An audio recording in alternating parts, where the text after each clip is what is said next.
played with the eyes going left and right and up and down and around in circles. And we can do the same thing with our arms. And as we lift the arms, breathe in, and as we release them, breathe out, and notice how the whole nervous system receives that as a, as a gift. We're creating a harmony within our system, which is totally different than trying to deal with the world in the chaos that's happening right now. It's always been chaotic, but this week was kind of stretching it. At any rate, when we move together like this, there's a complicated, brain research on mirror neurons that click in together, and then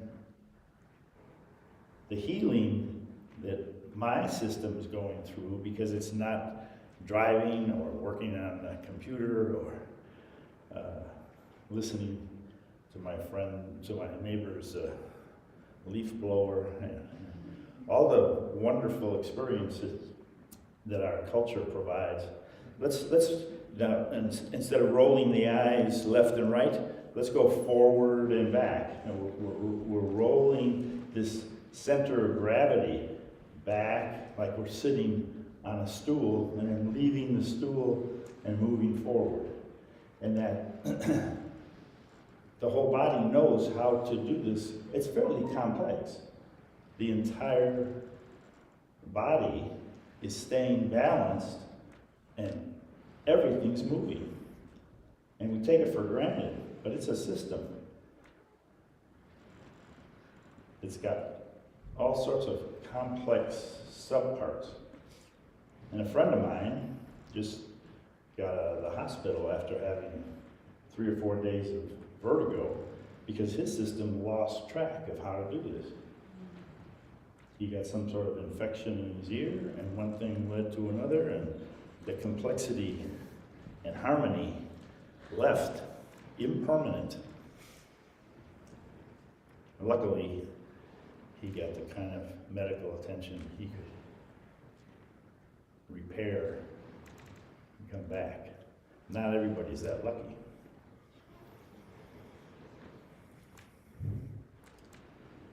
And over 15 years of teaching this, I've run into, probably half a dozen people that had serious vertigo problems. And we come to stillness, and we have the same complex system, but the only movement that we want to encourage is breathing. But feel how complex that is.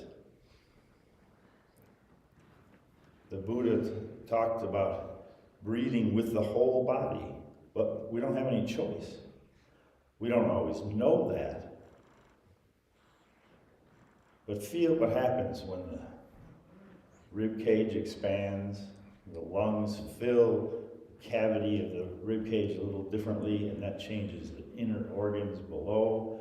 That changes the balance system, because the bones are slightly different, so there's adjustments between the spine and the shoulders and the knees and the ankles, and all of that signaling back and forth is going on by this amazing nervous system, and we're standing still. But there's nothing still about it. It's all impermanent adjustments. Now, and now, and now, another adjustment.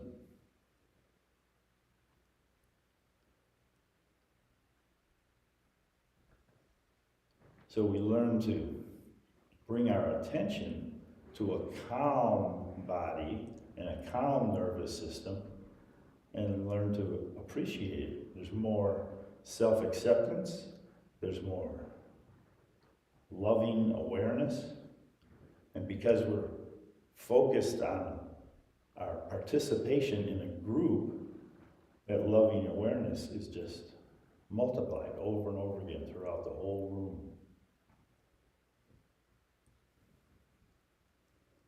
Now, there was one announcement we forgot to make, which is next Saturday, I'm going to be here doing Qigong and meditation, and I'll bring some poetry, and we'll be able to go outside, I hope. Whoops, lost my projectile here. My voice has to go through this. All right, we're going to do the same kind of stuff outside if it's not raining next Saturday. And then we have not only the visual exchange of energy, the mirror neurons, we have the invisible life of the trees moving. They're never still, they're constantly making new cells, and we stand still underneath the trees, and there's a symphony of subtle, impermanent changes. Instead of studying the concept of impermanence, we exist within it. So let's sink and open to the side, and notice how we have to let go of this position to get to this position. We have to let go of extending to sink. And the body knows exactly how to do that in a harmonious, healing way. And when we do it together, it's multiplied over and over and over again, all through the room. And then each action which is done with intention creates karma, positive karma. The karma that we're born with and we abide with, and we have the opportunity to create together.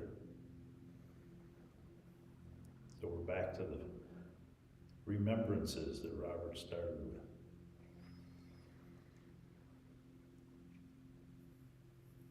Creating together. So join me on Saturday. Thank you very much. Third Saturday of the month is when I try to do these things.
Well,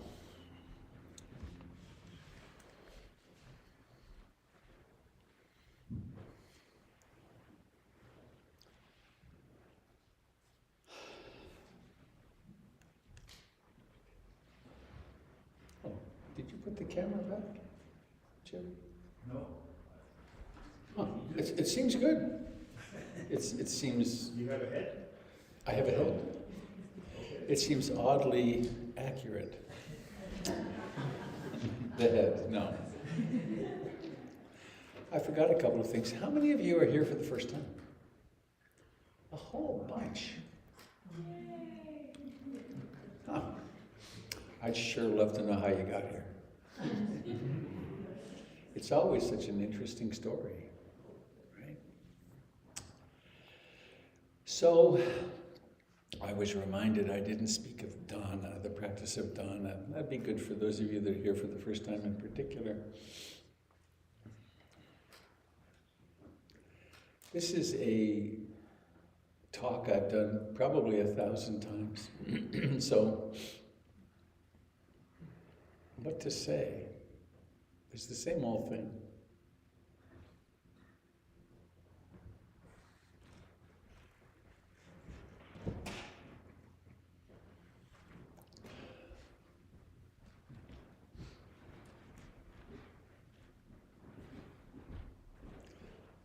One of the 5 precepts, the moral and ethical guidelines in the Buddhist teachings, says, I undertake the training of the heart not to take anything that's not freely given. It's an interestingly worded suggestion because it means that we pay attention to what is freely given, and when we're taking something that doesn't belong to us. And that arises out of greed, out of wanting, and a sense of lack. And one of the antidotes for a sense of lack is the practice of generosity, which is, I have enough. I have enough that I could say, oh, would you like this? And it's quite a different way to live in the world, to go around looking for how can I be generous. I have a little demonstration I like to do, which is, this is the cover off one of these cameras, so it's not the best object to demonstrate with, but notice what happens in you when I say this, even in jest, when I say this is mine. Up goes the wall. As opposed to, well, this is a handy little gizmo that covers the camera here, but if you need it, you can certainly borrow it. And if you really need it, you can have it. All of a sudden, we're connected. And I've been engaged in this conscious practice of generosity for a long time, and our kids really watch us. I know I've heard both of my kids say, they're 40 and 35 now, and they're both pretty generous.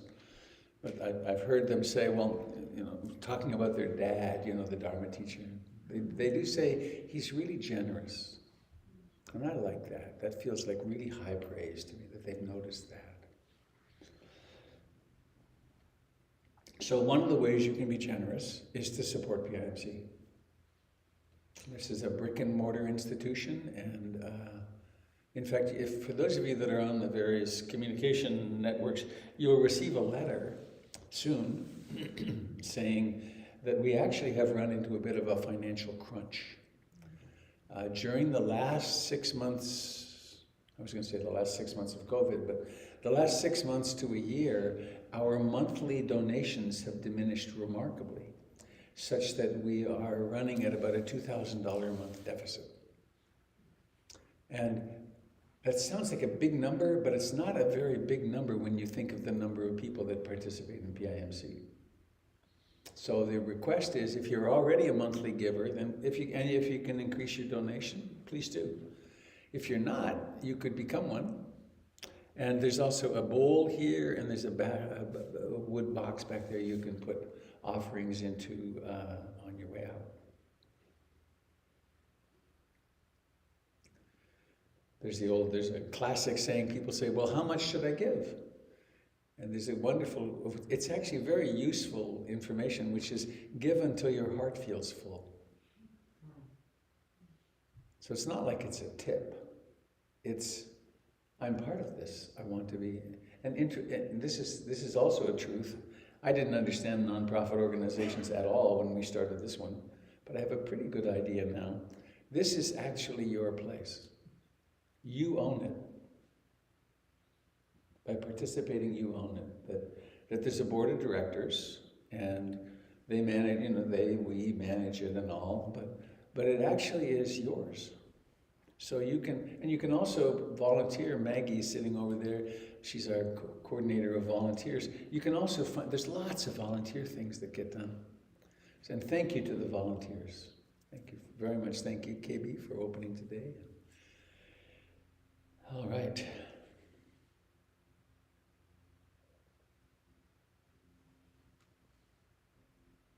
Hang on here. I'm stuck. Will you remind me your name again, the fellow who you helped open today? Oh, Sean. Sean. Oh, Sean, thank you for opening today, Sean. Oh, yes, Beatty.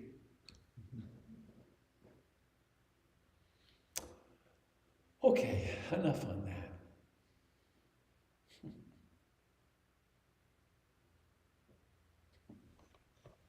The mind is so crazy. I just thought of the thing.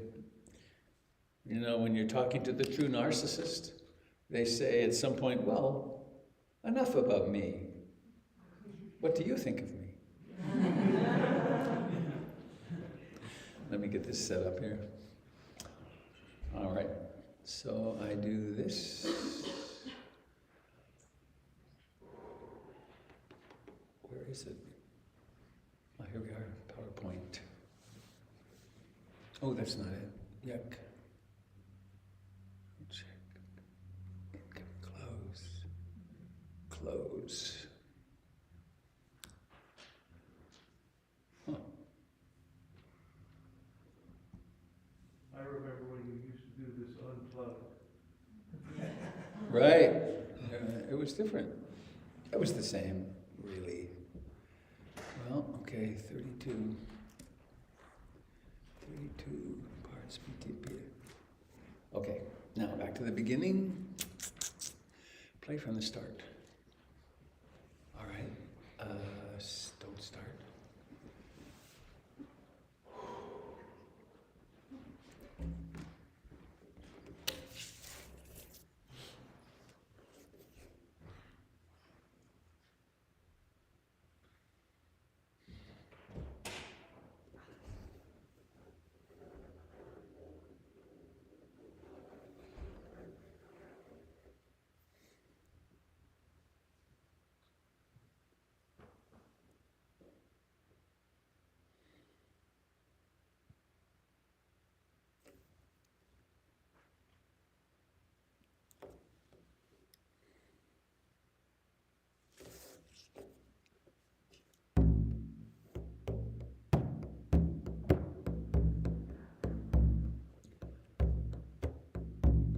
My death is certain.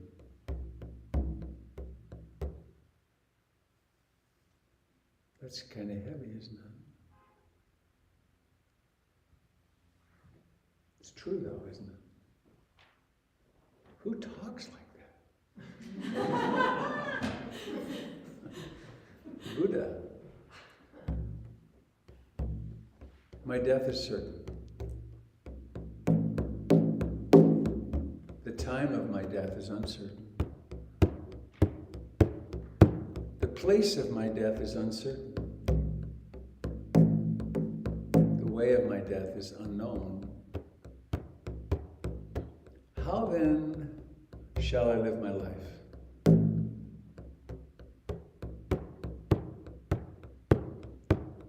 My death is certain. The time of my death is uncertain. The place of my death is uncertain. The way of my death is uncertain. How then shall I live my life? Today.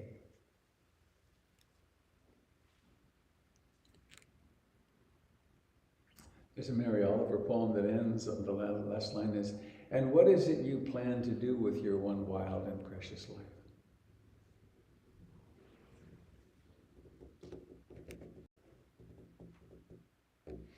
I discovered recently that I'm 75 at Christmas. Hadn't noticed really. And then I noticed that some famous actor, somebody died at 81, and I thought, phew, boy, that's a long ways off. And then I thought, whoa, wait a minute. That's tomorrow. And of course, there's no guarantee that I'll make it to 81. So one could become, well, mostly what we do is we don't look. And so we live in anxiety. I'm going to ask you a very telling question. Please raise your hand if you have not written a will. Why not? Please raise a hand if you do not have a power of attorney for healthcare. A living will. Partially raised hands. Oh shit, I know I should have.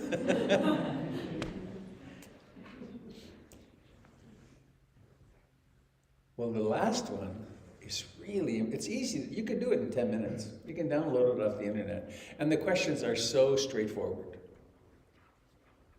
Basically, if you're going to live as an unconscious vegetable for the remainder of your life, do you want life support? Or would you like to be let go? So you can get to answer some questions like that, but it does put us face to face with, oh, wow, it really is true that I'm not permanent. And it's such a hard thing for your loved ones if you haven't designated someone, because then the doctors have to make the decision to go to the last stop. Actually, I had a meditation student years ago. I wonder whatever happened to him. He was a very brilliant guy, a lawyer, and he was researching creating a Buddhist life insurance company.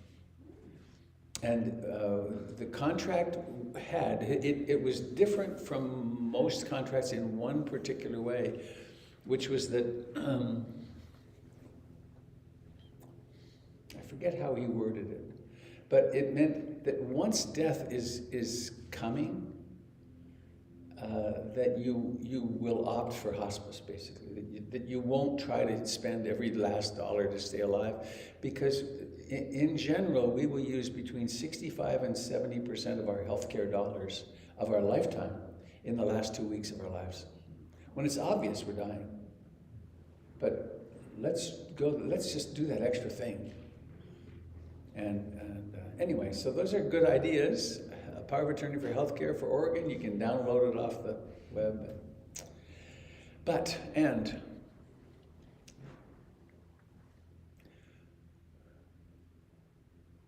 You remember that thing I started with? I am of the nature to die, I've not gone beyond dying. When I have students who are anxious, anxiety disorders particularly, I always recommend they do that for 4 or 5 minutes a day. Why? Because it's the root of all of our anxieties. In our house, we have a perverse saying. Rather than saying, drive carefully, honey, we say, and we do this, it's actually, don't get dead. Because why do we say drive safely? It's because we could be a little even more graphic, and we could say, please be safe out there, because if you don't come home, I'm going to be really blown out of the water. So one of the ways to undermine this anxiety that we all have, and also this ridiculous consumption that we have. Why are we consuming the world? It's because we think if we get enough stuff, we won't die. And it isn't true. So, I want to be sure, oh good, we got half an hour. So way back in the time of the Buddha, one of the practices that was developed is known as the 32 parts of the body. And its purpose is very simple.